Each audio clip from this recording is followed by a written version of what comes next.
நாட்டு மக்களை காப்பது ஒரு புறம், கழகத்தவர்களை தன்னை நம்பியவர்களை காப்பது மறுபுறம், செய்கின்ற செயலை எல்லாம் தடுப்பது மறுபுறம், நலத்திட்டங்களுக்கும் வளர்ச்சி திட்டங்களுக்கும் முட்டுக்கட்டை போடுவது ஒரு புறம். இப்படி எல்லா புறங்களில் தடைகள் இருந்தாலும் அனைத்து தடைகளையும் உடைத்தெறிகின்ற திடந்தோல் எனக்கு இருக்கின்றது என்பதை நிரூபித்துக் கொண்டிருக்கின்ற ஒப்பாரும் மிக்காரும் இல்லா தமிழக முதல்வரே, இந்த இனிய திருமணத்தை நடத்தி வைத்த உங்களுக்கு கிழக்கு மாவட்ட திராவிட முன்னேற்ற கழகத்தின் சார்பில் என்னுடைய நன்றியை தெரிவித்துக் கொள்வதை கடமையாக கருதுகிறேன். 2015ஆம் ஆண்டு பெருமழை வெள்ளம் தூக்கத்திற்காக ஏரியை திறக்காமல் நூற்றுக்கணக்கான உயிர்கள் பலி போனது ஒரு புறம்,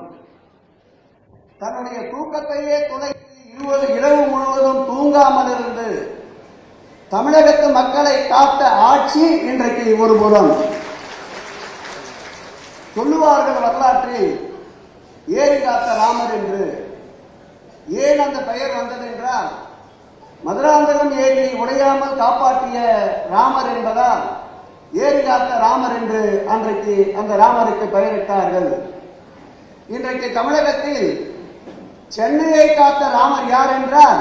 எங்களுடைய மாண்புமிகு தமிழக முதல்வர் என்றால் அது மிகையாகாது.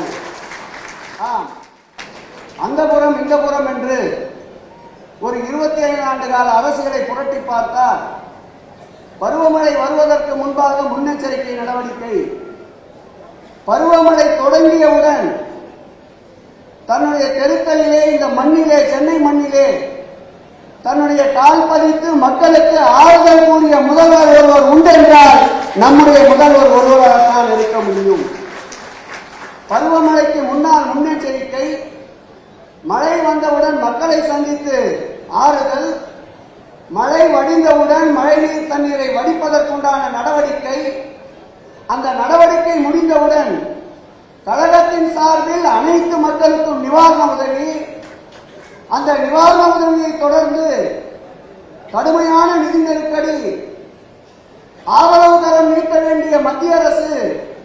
மாற்றாந்தாய் மனப்பான்மையோடு நடந்து கொண்டாலும், இதோ நான் இருக்கிறேன் என் மக்களை காப்பாற்ற என்று 6000 ரூபாயை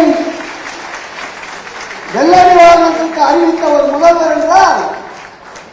செயல்திறம் மிக்க முதல்வரை பெற்றிருக்கின்ற திராவிட முன்னேற்ற கழகம் என்னாலும் இந்த மண்ணில் இன்னொரு கால் நூற்றாண்டு பயணிப்பதை எந்த சக்தியாலும் தமிழகத்தில் தலைபோட முடியாது என்பதை தெரிவித்துக் கொண்டு,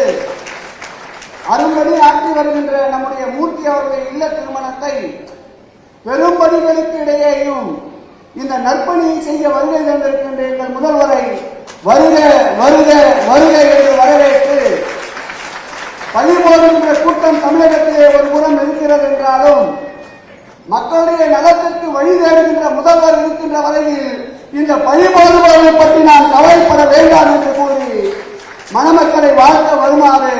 மாண்புமிகு தமிழக முதல்வரை இருகரம் கூட்டி உங்கள் கரவொலியோடு வரவேற்கின்றேன். செய்திகளை உடனுக்குடனும் துல்லியமாகவும் தெரிந்து கொள்ள சப்ஸ்கிரைப் பண்ணுங்க.